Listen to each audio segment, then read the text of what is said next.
Qu'est-ce qu'une œuvre de l'esprit? Le Code de la propriété intellectuelle ne prévoit aucune définition légale de la notion d'œuvre de l'esprit, mais vous pouvez parvenir à la compréhension de la notion par une lecture croisée de 6 articles du CPI. Premièrement, l'article L111-1 du CPI dispose que l'auteur est titulaire d'un droit de propriété intellectuelle sur son œuvre du seul fait de sa création. Cela signifie qu'aucune formalité ne lui sera imposée pour pouvoir accéder à la protection du droit d'auteur.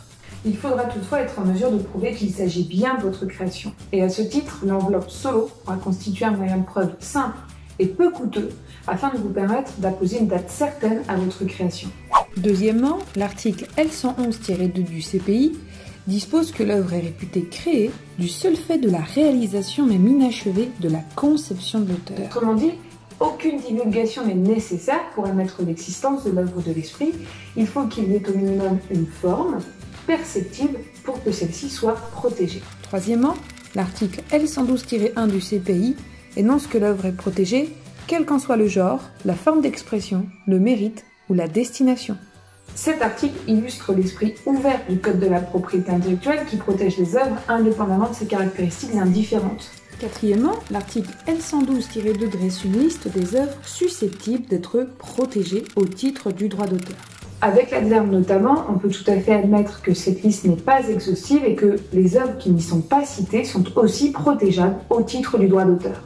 Et cette liste s'allonge encore quand on sait que, cinquièmement, l'article L112-3 dispose que les œuvres dérivées sont aussi protégées. Et tel est le cas des adaptations, des traductions et des compilations. Enfin, sixièmement, l'article L112-4 du CPI prévoit que le titre d'une œuvre de l'esprit, dès lors qu'il présente un caractère original, est protégé comme l'œuvre elle-même.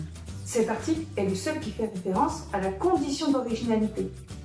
Et au-delà des titres, ce sont toutes les œuvres de l'esprit qui doivent remplir cette condition fondamentale du droit d'auteur pour pouvoir accéder à la protection.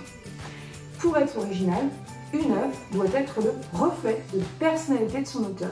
En résumé, au-delà de 4 caractéristiques indifférentes, l'œuvre sera protégée dès lors qu'elle est une création de forme, conçue et réalisée, et une création originale, reflet de votre personnalité.